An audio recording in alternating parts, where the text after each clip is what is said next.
We are all too familiar with creepy basements. We all know the feeling you get when you turn the lights off before running up the stairs, praying nothing will grab your ankle before the last step. As children, we would dread trips to the cellar, the cold room, and that cramped, dusty-smelling spot under the stairs when we would have to retrieve that old box of Christmas decorations. No, creepy does not cut it. Words like disturbing, freakish, and hair-raisingly avoidable come to mind. For me, however, there was one shining diamond that stood out against the endlessly black coal. Our newly renovated bathroom.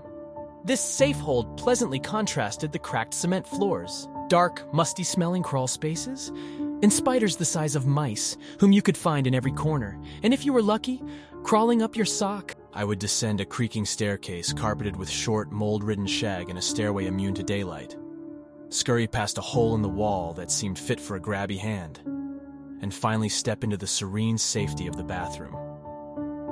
Here I would shower, morning after morning. Here I would be protected by the solid oak door, the only remaining piece of the old bathroom and the only part of the basement that filled me with feelings other than unease. Naturally, this was the last piece to be taken out. This was the one thing that was not like the others. And this one thing had to go, according to my parents anyway. For precisely one day, meaning one night, one morning, one shower of which the trustworthy door would not serve as my protector, the door would be gone. I would have to wait while the new door was whisked in. This day is one I will hardly miss. The thought of this one day will later be the reason I decide to go to bed early or keep the light on while I sleep, or more likely, don't sleep. I twist the knob, allowing an initial burst of frigid water to spit forth. A few seconds later, calming warmth follows. This shower is just like all the others, or so I tell myself. I step in and slide the frosted glass door shut. I peer through at the warped, glossy objects on the other side, morphed into entropy. With the door to the bathroom removed, I can see into my laundry room. I move side to side and it looks like thousands of tiny creatures squirming around in the darkness, all of them knowing now is the time to strike. There is a certain feeling that engulfs one's body when they suspect there is another presence amongst them, and one of which they would rather not alert the attention of. It is somewhat akin to the feeling of standing on a freshly frozen pond. Then you hear the ice crack. You don't move. You try not to breathe. Currently, this is me. I fully step into the falling stream of heat.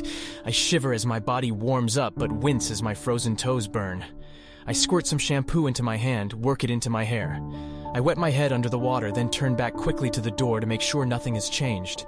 Closing my eyes is inevitable. I shut them and stick my head under the water, rinsing furiously so I can open them again.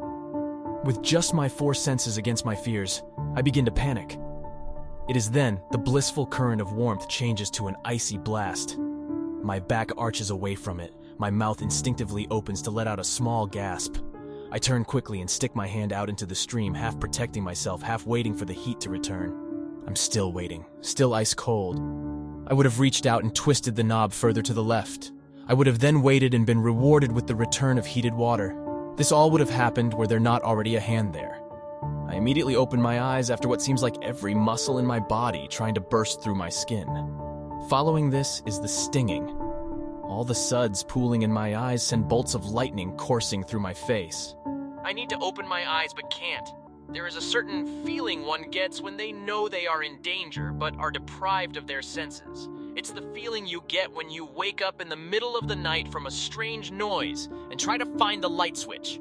You slide your feet off the edge of the bed and tiptoe towards your door in pitch blackness.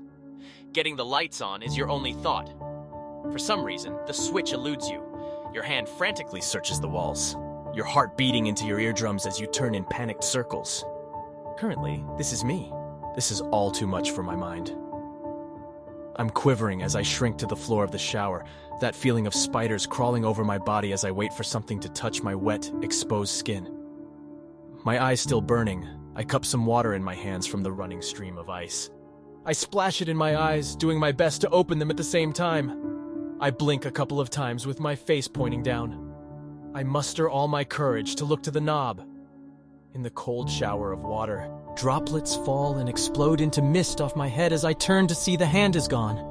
I feel some warm life come back into my body. I was almost convinced I had imagined the whole thing.